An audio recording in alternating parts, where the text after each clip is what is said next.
बिस्मिल्लाहिर्रहमानिर्रहीम। लाखों करोड़ों दुरूद व सलाम नबी रहमत दो आलम सल्लल्लाहु अलैहि वसल्लम की ज़ात पर और उनकी आल पर। आज हम बात करने जा रहे हैं एक ऐसे सवाल के बारे में कि हर साल जब कुर्बानी आती है तो कुर्बानी आने से कुछ दिन पहले ये सवाल जो है वो डिस्कस किया जाता है लोगों में। अक्सर लोग इसी सवाल के ऊपर बहस मुबासा करते हैं कि ये काम करना चाहिए या ये नहीं करना चाहिए, अगर हमने ये काम कर लिया तो कोई गुनाह तो नहीं होगा या सवाब होगा। तो इन्हीं सवालों को लेकर आज मैंने सोचा कि इसके ऊपर वीडियो बनाई जाए ताकि लोगों को समझ आए, ये जो शक व शुबहात हैं ये ख़त्म किए जाएं। सवाल ये है कि कुर्बानी से पहले अक्सर लोग कहते हैं कि जिस शख्स ने, जिस बंदे को पता है तो वो तो नहीं कहते, लेकिन जिन लोगों को नहीं पता, इस बात का इल्म नहीं है, वो लोग इस बारे में बात करते रहते हैं। ये कहते हैं कि जिस शख्स ने कुर्बानी रखी हुई है, जिसने कुर्बानी करनी है, अगर उस बंदे ने अपने बाल कटवा लिए चांद नजर आने के बाद, यानी ईद से पहले और चांद नजर आने के बाद, जिलहज्जा का चांद नजर आने के बाद, अगर किसी ने बाल कटवा लिए जिसने कुर्बानी रखी है और उसने नाखून तराश लिए या जेर नाफ बाल जो है वो साफ कर लिए, तो उसकी कुर्बानी ज़ाय हो जाएगी, उसकी कुर्बानी नहीं होगी, उसकी जायज़ नहीं होगी। तो इसी बात को लेकर आज हम वीडियो बना रहे हैं।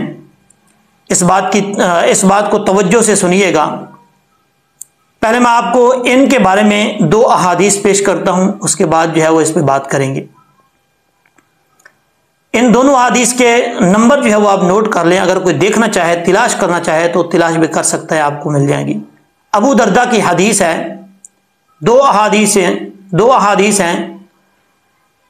एक का नंबर है 2789 और दूसरी हदीस उसका नंबर है 2791। अगर कोई देखना चाहता है तो देख सकता है, ये जो मैंने आपको सफ़ा नंबर बताया है इसमें आपको मिल जाएगा।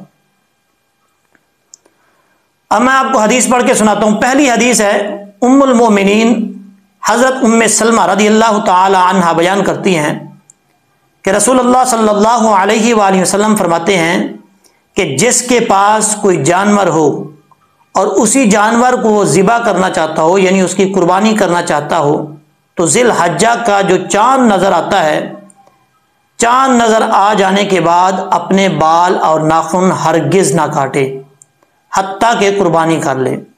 ये हदीस है, ये पहली हदीस थी। अब आपको मैं दूसरी हदीस सुनाता हूं।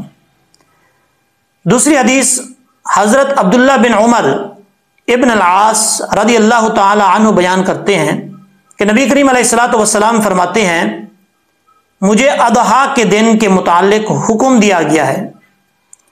फरमाते हैं कि हुक्म दिया गया है कि इस दिन को बतौर ईद मनाओ।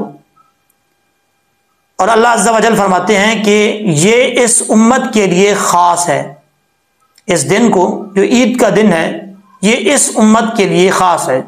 जब ये कुर्बानी के फ़ज़ाइल सुने तो एक आदमी ने अर्ज़ की, या रसूलुल्लाह सल्लल्लाहु अलैहि वसल्लम, अगर मुझे दूध के जानवर के सिवा कोई और जानवर ना मिले तो मैं दूध के जानवर की कुर्बानी कर सकता हूँ? तो रसूलुल्लाह सल्लल्लाहु अलैहि वसल्लम ने इरशाद फरमाया, नहीं। अब देखें उस बंदे को आका अलैहिस्सलातु वस्सलाम ने क्या फरमाया।